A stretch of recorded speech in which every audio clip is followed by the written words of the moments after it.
Heart-wrenching realities. Whistleblower reveals troubling incidents at Gaza aid centers.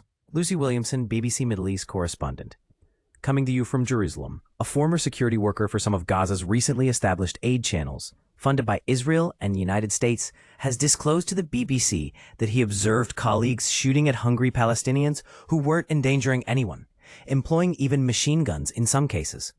In one troubling episode, he recounted how a security guard fired from a watchtower because a group comprising women, kids, and the elderly was moving too slowly away from the area. In response to these serious allegations, the Gaza Humanitarian Foundation, GHF, strongly denied the claims, categorically refuting that any civilians had come under fire at their distribution centers. The GHF commenced its aid operations in Gaza at the end of May, distributing much-needed supplies from a limited number of locations in southern and central Gaza. This initiative came on the heels of an 11-week blockade by Israel that had halted the entry of food into the territory. But here's where things get controversial. The new distribution approach has faced widespread criticism. Critics argue that it compels countless individuals to traverse active combat areas to access a few designated sites.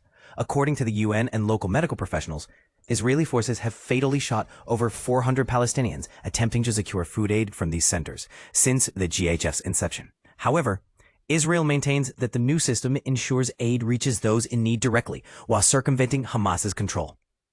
Continuing with his account of an incident at a GHF location, the whistleblower described how another contractor began firing repeatedly at the group. One Palestinian man fell motionless to the ground, and the other contractor nonchalantly commented, "Damn, I think he got one." They then laughed about the incident. The whistleblower, speaking confidentially, added that GHF managers had dismissed his report as a mere coincidence, suggesting the Palestinian man's fall could have been due to tripping or exhaustion. The GHF stance is that the whistleblower is a disgruntled ex-employee they terminated for inappropriate conduct. Though the whistleblower denies this and has shown pay slips indicating he continued to receive payments for 2 weeks post-termination.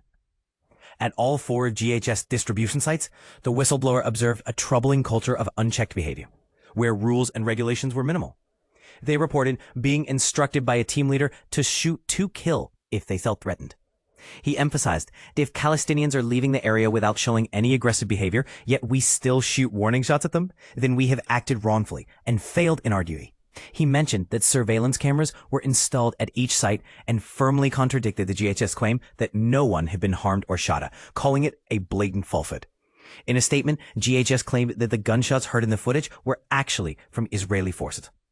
According to the whistleblower, team leaders referred to the Palestinians seeking aid as zombie hordes, indicating a troubling dehumanization. The whistleblower also cited other forms of harm, such as debris from stun grenades, mace exposure, and being pushed into razor wire by crowded conditions. He recounted a particularly harrowing scene where a woman was struck by the metal fragment of a stun grenade that was cut in two and left unconscious. And this is the part most people miss. There has been a call from over 170 charitable organizations, including Oxfams and Village Save the Children, seeking the closure of the GHF. These organizations maintain that Palestinian aid recipients are frequently targeted. In contrast, Israel defends that their soldiers do not deliberately shoot at those receiving aid, and that the GHF's approach effectively circumvents Hamas interference. The GHF also highlighted their provision of over 52 million meals within 5 weeks, claiming an inability to prevent mother groups from intercepting their aid supplies.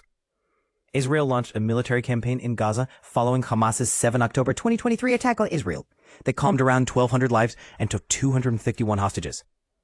According to Gaza's Hamas-run health ministry, more than 57,130 people had been killed in Gaza since the start of these hostilities.